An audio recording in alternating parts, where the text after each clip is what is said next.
고백록을 쓴 어거스틴이라는 사람은 어렸을 때부터 이름을 날린 유명한 탕자였습니다.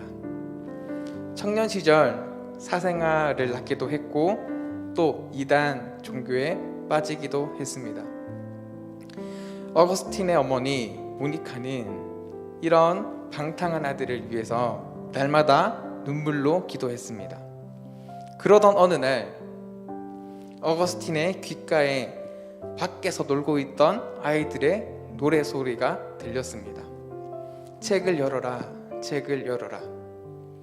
이 소리가 마치 어거스틴에게 하나님의 음성처럼 귓가에 울렸습니다. 어거스틴은 바로 책상으로 가서 책상 위에 놓여 있는 어머니의 성경책을 펼쳤습니다. 그때 눈에 들어온 말씀이 로마서 13장 13절에서 14절 말씀입니다.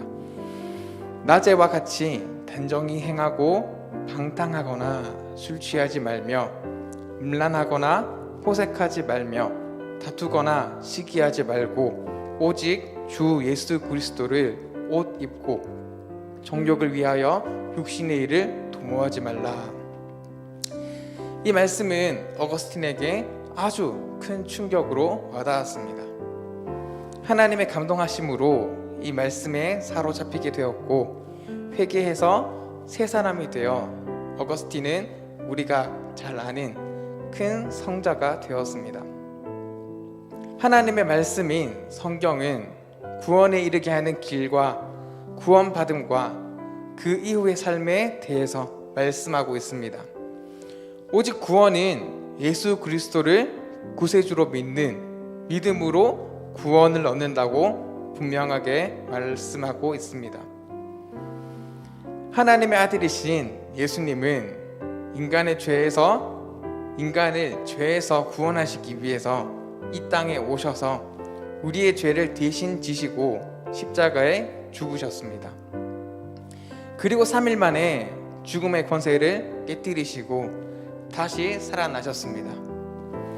누구든지 예수 그리스도를 믿으면 죽지 않고 또 예수 그리스도가 영원히 사는 생명의 길을 여신 분이라는 그 사실을 믿으면 구원을 얻게 되는 것입니다.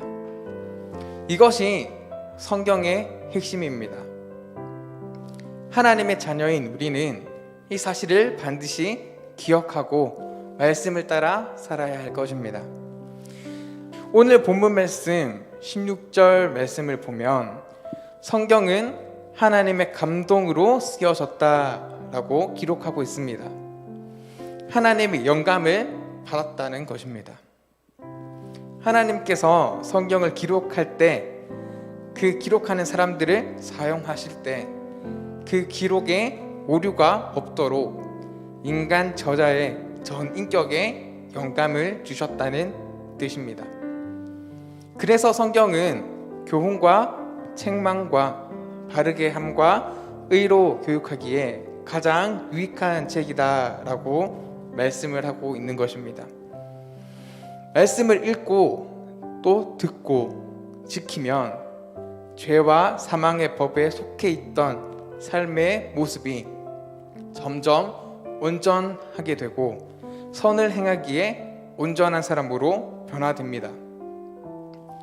하나님의 사람, 하나님의 제자로 부르심을 받아 10대의 시절을 보내고 있는 노원교회 중고등부 여러분은 우리의 인생에 영원히 흔들리지 않는 그 기준이 되는 하나님의 말씀 등이요 빛으로 삼아야 합니다. 주님은 나의 길이요 진리요 생명이니 나를 따라오라고 말씀하셨습니다. 삶이 지치고 힘들어 주저앉고 싶을 때, 또 해답이 없어서 답답할 때 다른 생각하지 않고 성경을 펼쳐 읽는 노원교회 중고등부 여러분이 되기를 주님의 이름으로 축복합니다. 위로해 주시고 밝은 빛 가운데 인도하시는 하나님을 만나기를 주님의 이름으로 축복합니다.